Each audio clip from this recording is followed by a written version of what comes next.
Welcome, everyone. It's Groundhog Day. I've got my Punxsutawney Phil coffee mug here, and it's no surprise that Punxsutawney Phil decided to crush our souls in his hairy little paw today. Thanks, Phil.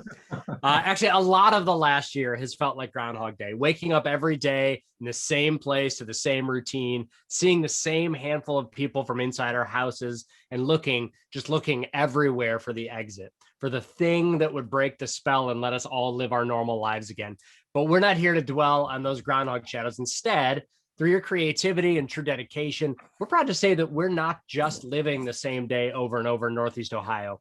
We're making a difference and making a lot of progress for NeoSTEM and its ongoing mission to improve meaningful STEM learning opportunities for all. So here's how we're going to organize today. I think I mentioned to you, those of you who are in at the very beginning, that we've got kind of a jam-packed agenda. So I'm going to lay it out for you right now. First, Alyssa is going to give us a brief update about the Wired project. And then we'd like to brainstorm a tiny bit about next steps for this project. We're looking for guidance about how we might want to scale it, continue it, fund it. Tim then is going to offer an update about Remake Learning Days. If you missed last week's webinar, you might want to check out the recording of it posted on the NeoSTEM website. A lot of really good information there, and we'll drop that link into chat now. We had two young women, graduates of the first cohort of Wired, talk about their experiences and how meaningful it was for them to be asked to teach others. They'll be presenting at Remake Learning Days, but Tim will offer more on that in a little bit.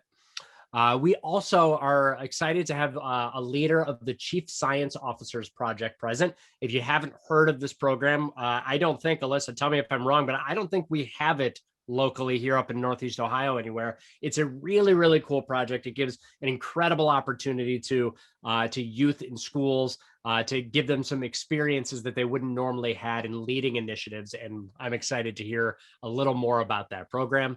And finally, Alyssa and John Roschek will be discussing the planning committee for the Career Pathways project that we've been working on for the last few months. We're looking for volunteers who want to join the design team for this project. First meeting is planned for Thursday, March 4th at 9 a.m. And for the overachievers among us, there's a link that's going to go in the chat for that as well. Lots of links today. So Alyssa, I want to hear more about Wired, but before we do, the last time we were all together, you mentioned the report that you've been working on for the STEM ecosystems. What's the status? Is there a draft ready for us to comment on yet? Yes. Thank you so much, Jeremy. There is indeed a draft ready. We are looking for some comments and feedback. We've got kind of a tight timeline. There are lots of probably misplaced commas and perhaps some grammatical errors that we're working on correcting right now. But it's we tried really hard to capture your thoughts and other thoughts of STEM leaders and families and educators all over the country. And we're super excited to be delivering this next week, releasing it officially next week and sharing it with the Biden-Harris administration. And then we're also coupling that with, we're creating a toolkit for all ecosystems around the country to use to leverage the report with their state legislators, with media, with others. And so we're super excited. So if you've got general comments, we've caught a lot of, we had a whole day of editing today. We've caught a lot of pixelated graphics and typos. But if there's substantive things where you think we've really missed the mark or need to be adding more, we would love your thoughts.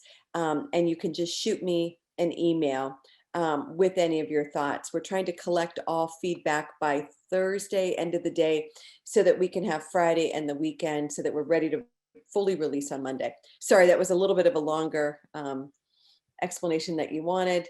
I'll put the link in chat, and we'll also be sharing it via email with a summary of today's meeting too. And that's okay, Alyssa. I think it's important. Not everybody who's here right now was here last time. This is a very, very large project, a national scale project that because of Alyssa's connection to that national initiative and here locally, Northeast Ohio has a really cool opportunity to have a chance to really impact what the STEM policy is going to be moving forward from the new administration.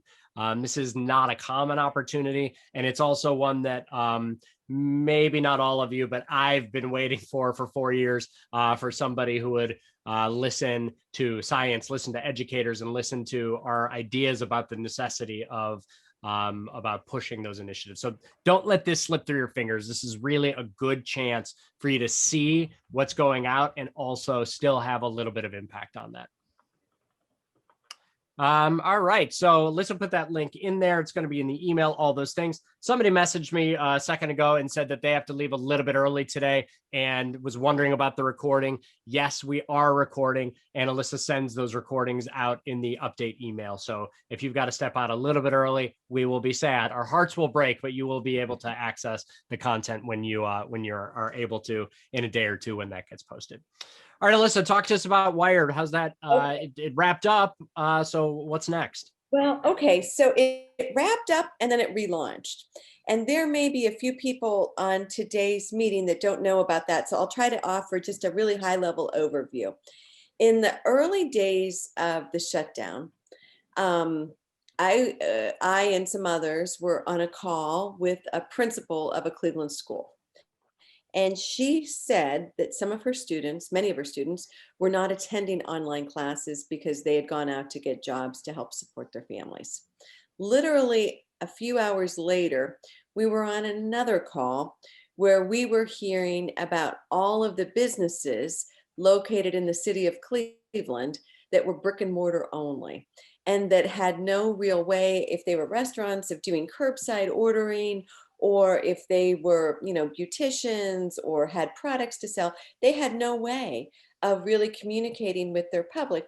So the idea occurred to some of us who are engaged in NeoSTEM that maybe what we could do is find a little bit of funding to hire these students who are digital natives, and two of them are on today's call again, Annalise Everett and Simone Cummings. They were two of our initial cohort of Wired students. And so we found a very small amount of money. We hired these students to help coach the businesses about how to improve their online presence, how to create, Google for Business, how to create Facebook, et cetera, and really, get a little activity in business coming in. The program, I have to tell you, I thought it would just be a one and done kind of thing. It was so successful, and not only from the student standpoint, and the students gained, I think it's fair to say quite a bit confidence. People were asking them to teach them things, perhaps for the first times in their lives. And the business owners really gained, some very tangible, practical help. And ultimately, we connected, we did exactly what NeoSTEM's mission is. We brought in multiple stakeholders to elevate, opportunities for all. So the program was so successful, we've launched a second pilot now. It's just getting off the ground. Case Western Reserve University joined us. So not only is it Cleveland focused now, it's East Cleveland as well. And so we've got students from CMSD as well as East Cleveland working with businesses from Old Brooklyn as well as from East Cleveland. And it's right in the first, I think, second week right now. And it's going well. We've got like a falafel shop. We have a pastry store. We have a historical society. We've got a whole bunch of other types of businesses enrolled and engaged. And now what I wanted to share with you guys and look for some guidance is others outside of Ohio have heard about this project and are very interested in having us replicate it there. So just kind of wanted to, and also there's interest in scaling it, throughout our region. So I kind of just wanted to inform you guys about that. See if anybody has any particular thoughts about areas of focus or concentration, or what we might want to do with it.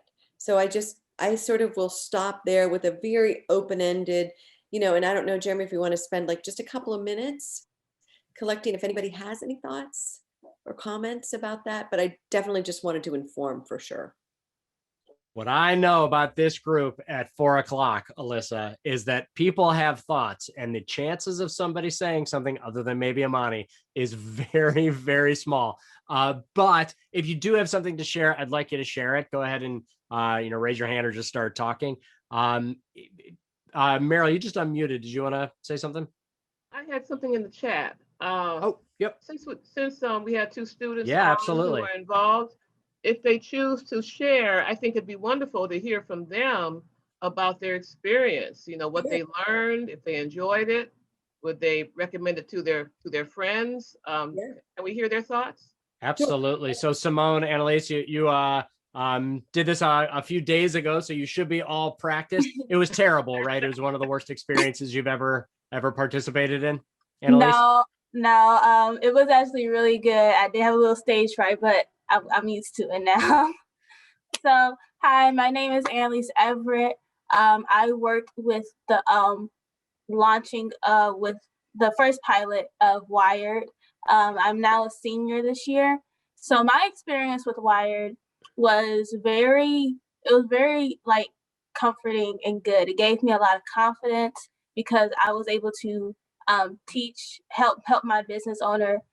I was able to give her the knowledge that I knew, and I was able to see her get more empowered, and that gave me a lot of joy to see her be able to do things on her own now, that to be able to reach customers. So that was my experience with Wired for sure. Now you, Simone? that's great. Now you know how teachers feel. Yeah, for sure. Simone, how about you? I was also part of the first pilot of Wired. I am now a sophomore. For me, I would say it definitely boosted my confidence. It taught me some skills in the workforce because this was a job, you know. So it gave me a bit of a step into the professional world, I guess you could say, at this age. And it was also a great experience on the research I had to do. And I was pulling up analytics for her on different social media sites and demographics. And I felt like I was like a marketing expert and things like that. So I would say anyone who's into like marketing, things like that, social media influencers, a lot of us are that. And I would say it's a great experience to not only build confidence, relationships, but to also just get our feet in the water, especially seeing as in the coming years, we will be off figuring out what we want to do for a career. And this project also had me thinking, hey, marketing might be kind of cool, and looking into those types of fields.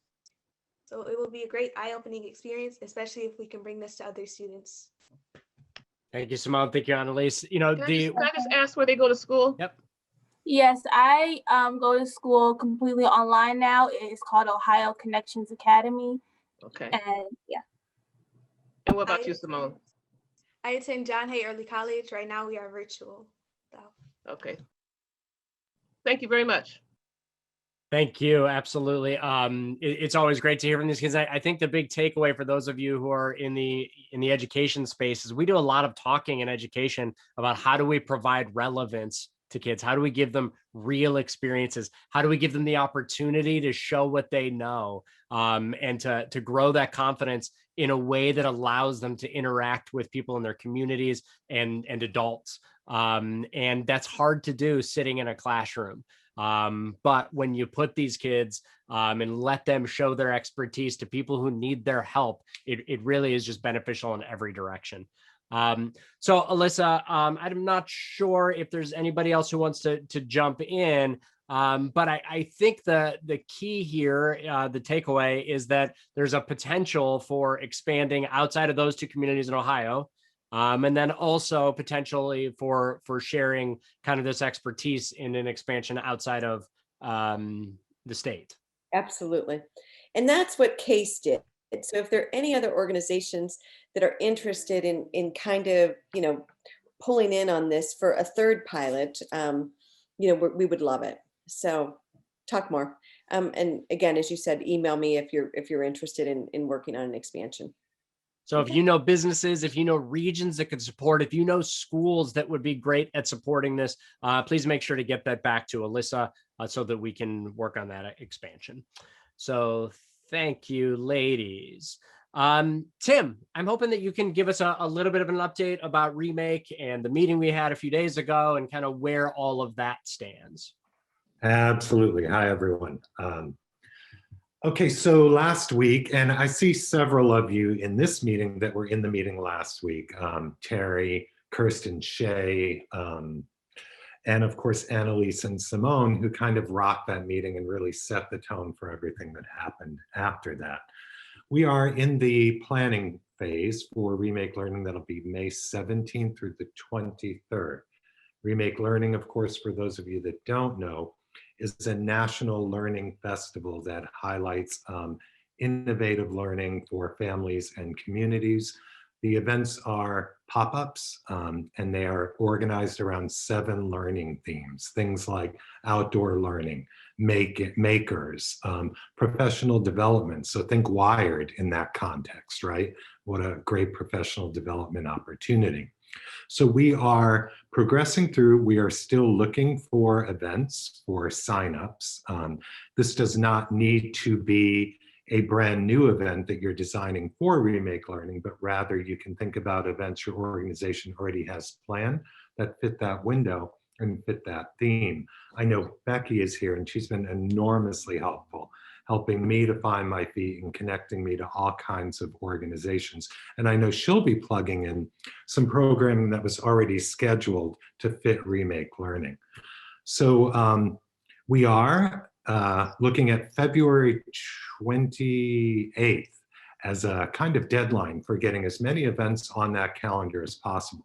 What we want to be able to do is represent Northeast Ohio and NeoSTEM ecosystems in a really, really, well, broad, enthusiastic, and comprehensive way. So I would ask you to take a look at those learning themes. I'll put the link in the chat. I'll also put my email in the chat. And I will also put the link for submitting event in case you've already figured out what you're doing, if you're like Becky and you're a pro and you're ready to start loading things in. So again, that's where we are. We're hoping for a massive Northeast Ohio turnout. It's a great opportunity to showcase what you do, to connect your organization to new audiences, digital audiences, as well as the community at large. So, thank you, and I'll put the information in the chat now. Thank you for that update. And I mentioned before that video is available somewhere. Alyssa, I'm sure can share where, or probably on the NeoSTEM website. It's worth taking a listen to. Among other things, if nothing else, you get to hear a lot more from Simone and Annalise about their experiences, what they learned, and what they were able to share with their clients.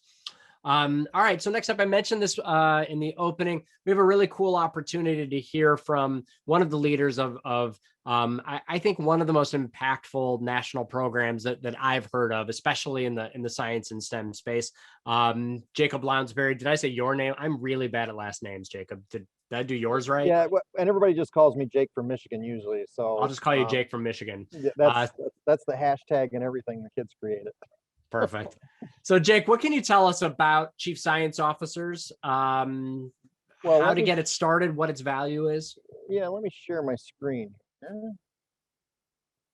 And I do want to apologize to everyone. You're stuck with me today. I had a CSO on briefly.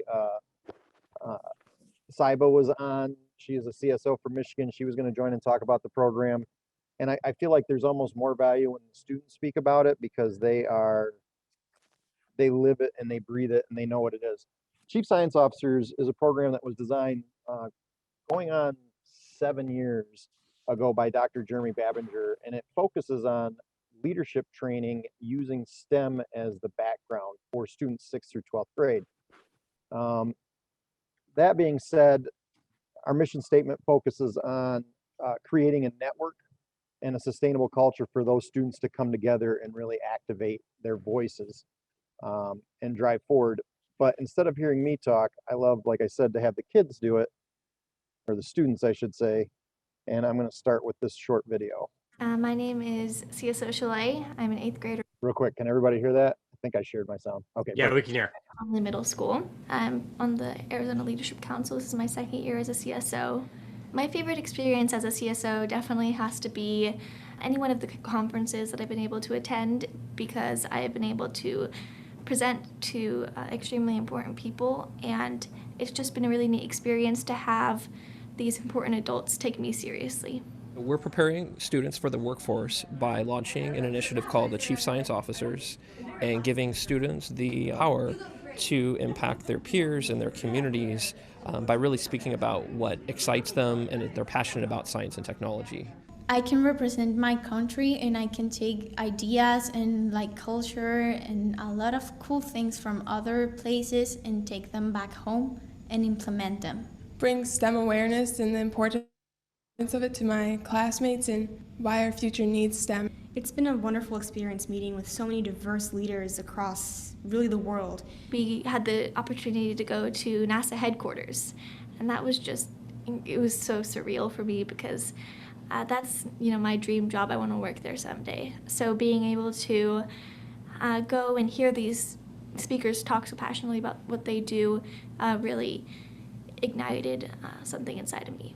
Being a CSO has definitely had a huge positive impact on my life, because I've had so many doorways open, so many opportunities that I wouldn't have had otherwise, and I've definitely gotten to just experience so many amazing things. And my teacher was interested, and he say, "How much do they pay you?"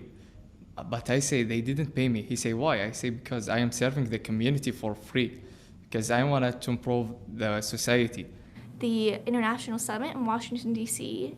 Over fall break, we got to talk to our senators, we got to go to the Capitol, we got to talk to the Office of Science and Technology Policy in the White House. Through all those opportunities, I feel like I was really given the chance to make a difference on that nationwide scale. My favorite part of the trip was when Della Cronin was speaking. She was a science lobbyist, and I'm super interested in policy and political science. So when she was talking about what she's been through in DC and everything, I just got super excited, because it shows that anyone within or outside of the government can make real changes. But there are also a lot of issues that were brought up about how little representation of student voice was in the legislature and their decisions. It was a really great program because we get to connect with some of the greatest minds and industry leaders in our field. So far, I really felt like I've been included into a family. Being funded as a grant to actually create this program, empower students, and make an impact on the STEM community and the culture around the world. On behalf of the Chief Science Officers Program, we want to thank the National Science Foundation. Thank you. My name There we go. So that's CSO at a glance from the student's perspective. Like I said, the program was created by Dr. Jeremy Babager. Kelly Green is our Director of Student Success. I'm the guy who gets to travel all over the world and set up all the logistics plans for CSO and start what we call cabinets, which we can talk about in a little bit more detail, but we've got limited time. Then we have Casey Funkhauser, Hope Parker, and Tammy Dorkson round out our team in developing it. I show you this with the idea that in the grand scheme of things, other than getting the program started, we are not very important in this program, because the program is all about the students. This is a program that is about student voice, student empowerment, and it is student-led. So when we talk about how this program gets started, in a new region, we start what's called a cabinet. And that cabinet is a group of students that are either selected or elected by their peers, and they drive the discussions and what is important. The thing I love about this program is we don't at any point force a student into a cubbyhole. We don't say it's going to be about recycling. We don't say it's going to, we take whatever their passion is in STEM and science and technology, engineering, mathematics, and we let them go and inspire their peers. We just offer the training that gives them, it used to be called soft skills, I call them essential skills now, to walk into the door with big decision makers, whether it be their principal or beyond, and have those conversations where they can then engage their peers beyond. So we have students all over the world. Here's part of our International Leadership Council.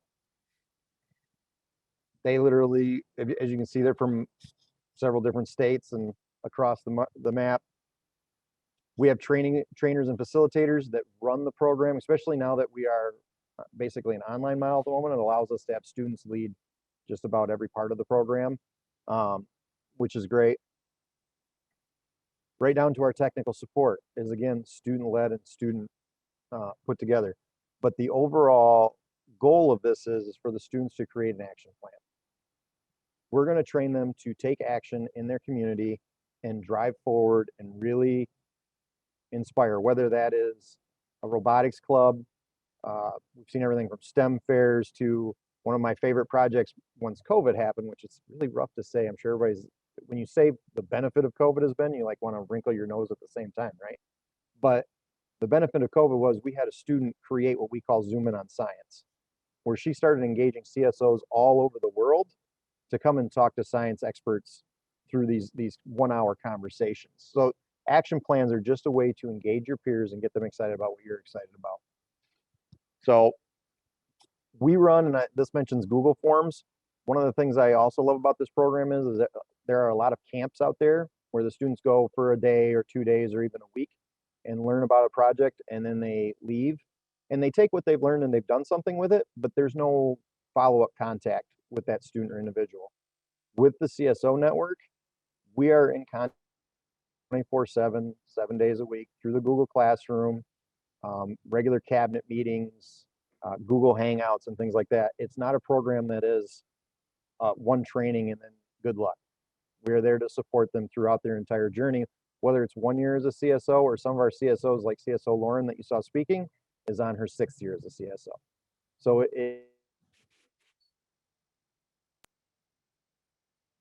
encourage everybody. One of our other CSO action plans is some of our CSOs, hopefully you can hear me, it says I have connection instability,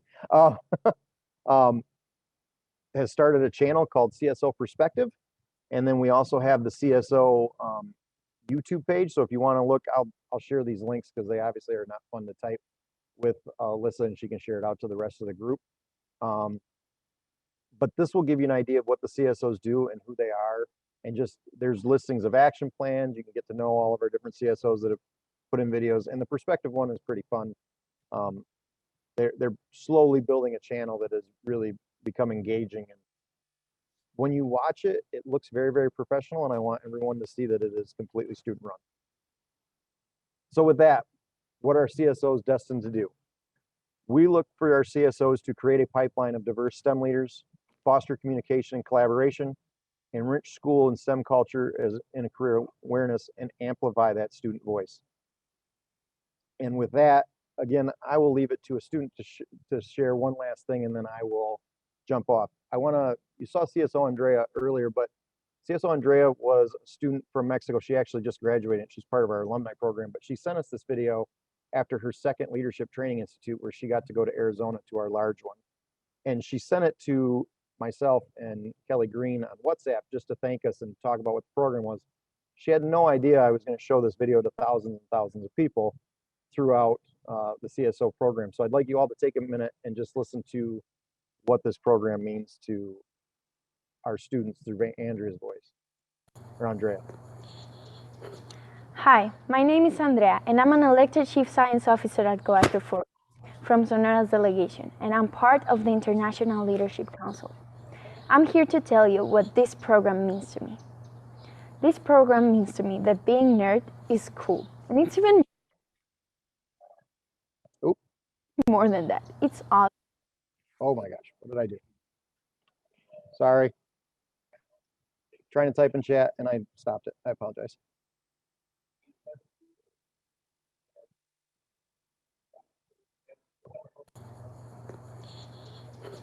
Hi, my name is Andrea, and I'm an elected Chief Science Officer at Coast Reforma from Sonora's delegation, and I'm part of the International Leadership Council. I'm here to tell you what this program means to me. This program means to me that being nerd is cool, and it's even more than that. It's awesome. This program means to me being in a network of people that love what they're doing, and they care about each other. This program does not mean competition. It means working all together for everyone's well. This program means learning and working so hard because you have goals, but you also have people that supports you. This program means home because you have found a family from all around the world that is cheering up for you in every single step you take, and it's ready to catch your back in case you need it. This program means opportunity. This program means having the chance to change the world. I'm CSO Andrea, and I want every single kid in the planet to know what this program means. And for the people that it's making it so awesome every single day, I just have to say thank you. So that is the CSO program at a glance. I don't know if I went over my time or not. I try to keep it as quick as possible. Alyssa, I did see your message, and yes, I can answer some questions. The reason everything started pausing was I was trying to answer you, and apparently I can't type and play a video at the same time. No problem, Jake. So we may have some others, but I did see one that I do think is worth asking. Melanie Joseph is saying, what are the strategies to get African American students to take advantage of this program? It's one of the tenets, diversity in STEM.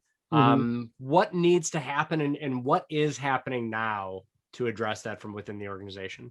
So within the organization, I mean, it really comes down to the sites that you recruit in your program, depending on your region. Michigan would be a prime example for that. The program in Michigan is funded by Dow, and there is a very strict mission parameter to engage schools that have high African American presence or very low socioeconomic diversity challenges. So a lot of the schools that are in the Michigan program look toward those school districts that have those populations, and then those students are selected or elected, again, depending on school culture, into the program. Once the students get there, our training does look at the different challenges that you face within your community, and having those students use those challenges to design their action plans. So that is, depending on your region, and every region is different, we develop custom strategies really for how you're going to implement the program and engage your student population.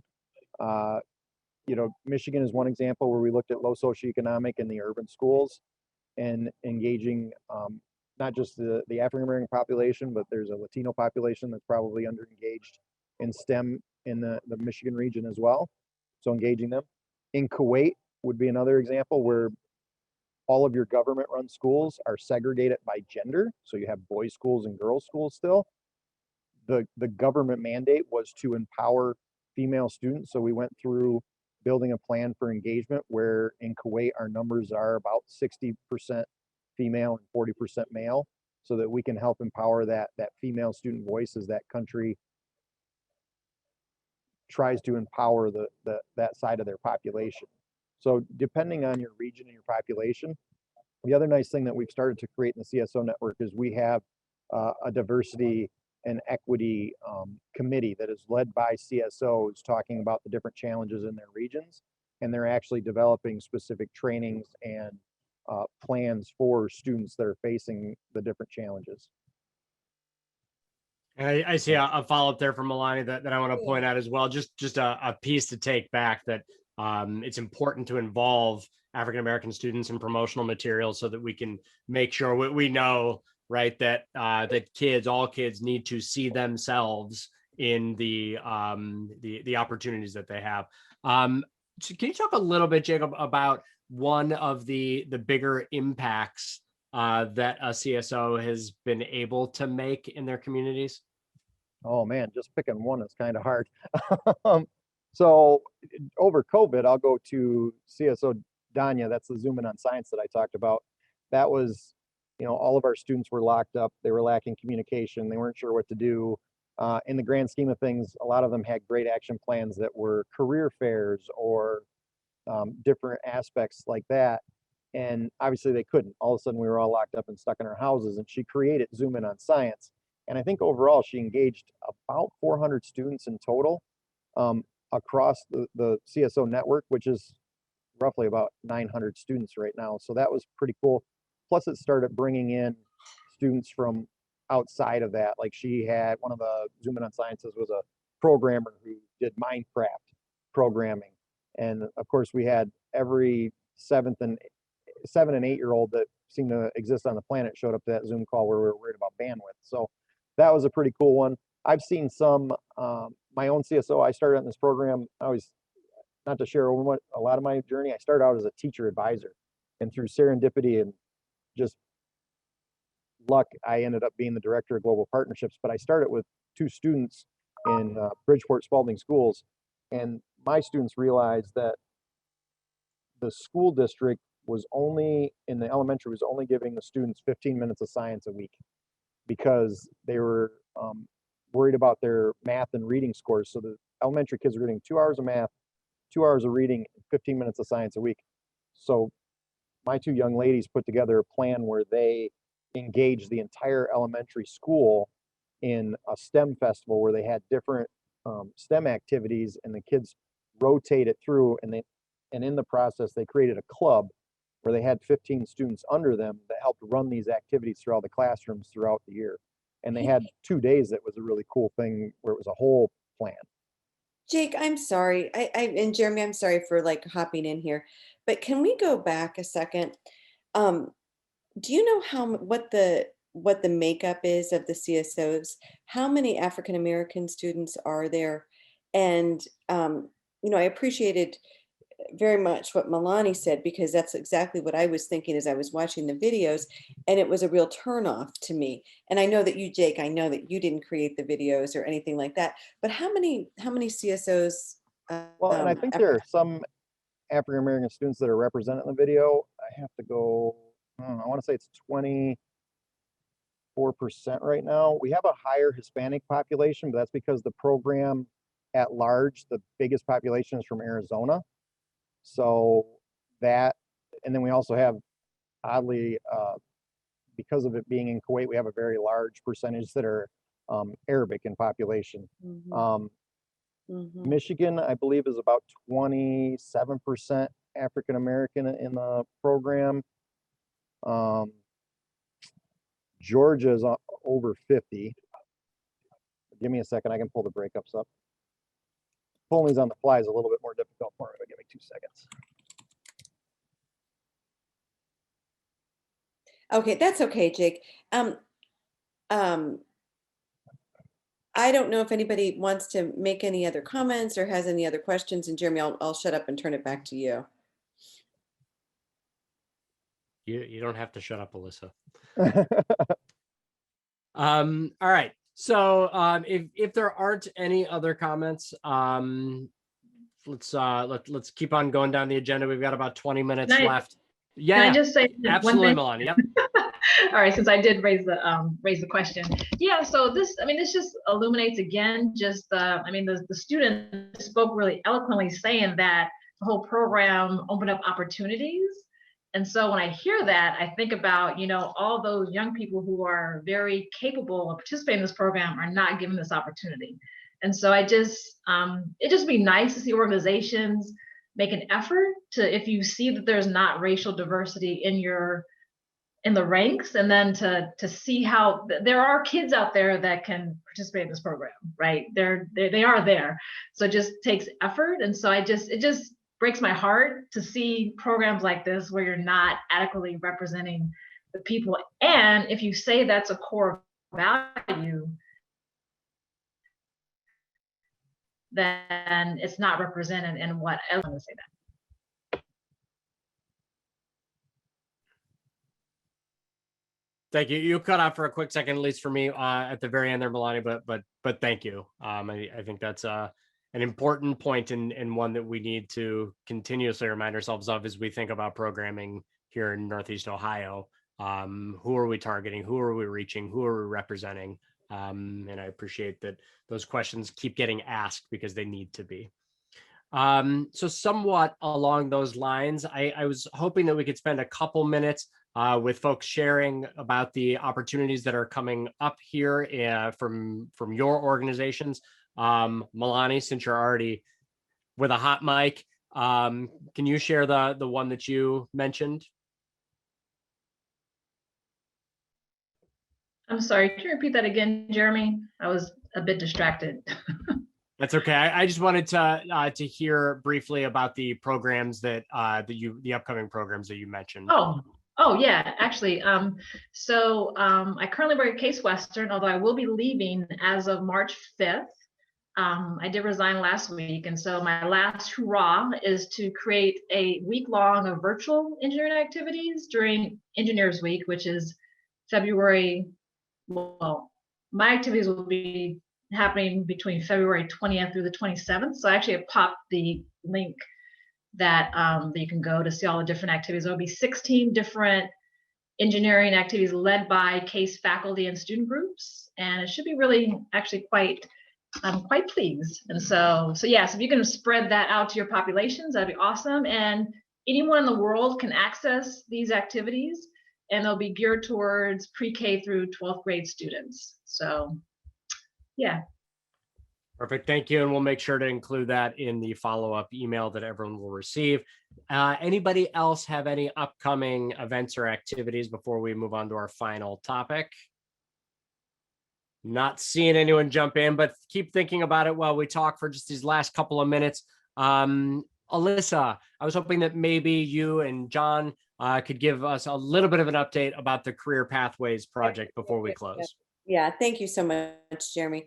And, before I do that, I just wanted to say thank you to everybody, for the really good, candid conversation. Super important that we can talk freely, and, I think we have some core common shared values, and, just need to always remember that. So I appreciate it very much. Okay, so this Workforce Pathways, STEM Workforce Pathways project, you guys remember, those were those couple meetings. I think they started in October, and we had them for like 3 months, where we talked about, STEM careers and what are the greatest needs. And, over and over and over again, what you guys kept saying, and what others who responded to some data collection that we did, is that students don't see themselves in STEM careers. That Annalise and Simone and other students who look like them, this, don't necessarily see themselves in STEM careers because they aren't as visible to them. So we decided that as NeoSTEM, that one of the big priority areas that we would have for 2021 is that we would work on a STEM Pathways project, making STEM a whole lot more visible, with intention on underserved students and communities. We did, as you guys I think know, and we've talked about it before, we did a community awareness building campaign. It's going on right now in New Orleans, sponsored by Chevron, and it's really kind of fabulous. From billboards to morning television shows to front page news stories, we have really done a pretty good job, and we've been working with 2 ecosystems down there in raising the visibility of some STEM professions. We have some role models, we have some students who are featured, and then we formed a STEM, it's math is the focus there, but a math core of volunteers and so forth. So we're hoping to launch this design team, and John can talk for in a minute kind of about the thinking regarding the design team, and we're hoping that some of you will be interested in joining that design team. So we'll chart out exactly what we're going to do, what it's going to look like, what the deliverables will be, etc. So John, do you want to add a little bit more? Yeah, I can jump in. I think the idea, like you said, it's a messaging campaign, and the idea is to use whatever resources are available, everything from billboards to websites, social media, whatever we can do, flyers in grocery stores. And so the people that would be best for this are the ones that have the great ideas. I mean, again, this is a public awareness campaign. So anyone that's interested in chiming in on this and having some involvement in this should definitely reach out and talk to us about it. We have actually the first planning meeting of the design team, and you'll be hearing more about it in emails, is Thursday, March 4th. And I know that this chat is like ridiculous today and overrun with links, but if we have any, huge overachievers in here, I'll send out the registration link for that meeting, March 4th at 9 a.m. But if you're interested in joining it, would love to hear from you. Ping me in the chat now, or shoot me an email, or we can talk about it. But as Jeremy points out, that only Amani wants to talk about now. Amani, you've been quiet today. I know it's been a long day. It's funny. I actually was just emailing someone. I have a program tomorrow with Noble Elementary, and she's usually like super on top of things. This is such an aside, but usually super on top of things, like sending me the link every day before the group. And it was at 3:30. I'm like, hey, where's the link at? And she's like, that program's tomorrow. So I've been kind of thrown off today. So I'm just sitting here and kind of absorbing, but I look forward to, I'm gonna check the Zoom link out. I'm pretty sure I am free on the 4th. And I'd love to hear more about the program and everything you guys have going on, because it sounds like something to be into. So I appreciate you calling me out. I'd like to share something that that just surfaced in the chat. We've had, as you guys met, Annalise and Simone earlier today, involving student voice in what we do, I think is super critically important. And they've been gracious enough to agree to help us out and to attend some of our meetings and be sounding boards for us. And Simone, is it okay if I report what you just told me? That she wants to join our planning. She wants to join our design team, which would be awesome. And, Annalise, you're certainly welcome too, as well.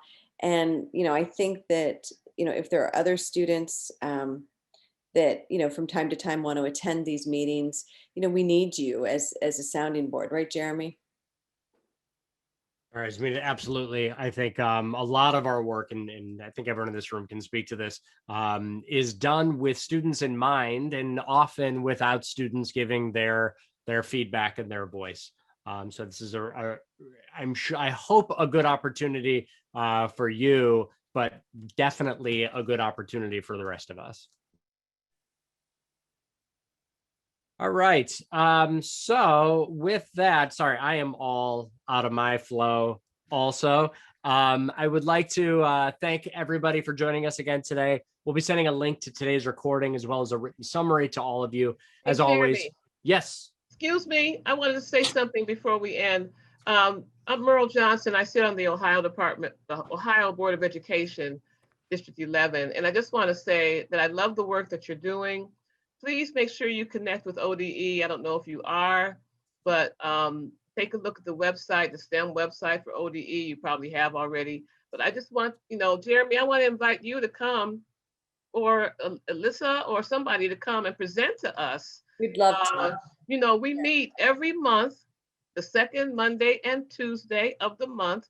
I'll be meeting next week. We're doing Zoom meetings now, but we don't hear from anybody about STEM. So we have majority of business people on the board, only a handful of educators. So they really need to know, there's 19 members, and they need to know what's going on and the wonderful work you're doing.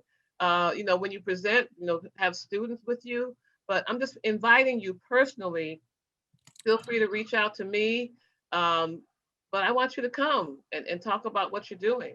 I would absolutely love to, Merle, and that's a super generous offer. We would be delighted. I have been working with Melissa and Kimberly from the ODE in the last couple of weeks. They're super eager to kind of take a close look at what we're doing and what some other ecosystems are doing, and seeing if we can't, come up with some shared best practices, et cetera. But boy, would I love, and I know Jeremy would agree with me, and anybody else would be welcome to join us too, would we love the chance to present. Yeah, and I'm on the Teaching, Leading, and Learning Committee, and that's where we talk about this stuff. So I just I'm putting my email in the chat, and well, you already have it really, but please reach out. I want them to see you. Awesome. As usual, I think I put one of the wrong Zoom links in the chat. Angie, can you help me out and put the right one in for the March 4th meeting? Yes. We're going completely off the rails today, Meryl. Yeah. All right. Well, we will wait for that link to be in there. You can hang on for a moment if you want to, and you'll get it there. We won't close out till it's up there, but also that'll be in that email. The correct link, I'm sure, will be in the email that will go out here shortly. Next month's NEOSTEM Ecosystem meeting is scheduled for March 4th. Now I can't remember. I think March 4th, right? March 2nd, Tuesday, March 2nd at 4 o'clock. A registration link for that meeting is posted on the NeoSTEM website under meetings. Again, that's www.neostem.org. It'll also be in the email that you receive along with all of the correct links. Thank you all for joining us today. I hope to see you all on March 2nd. And we'll talk to you all soon.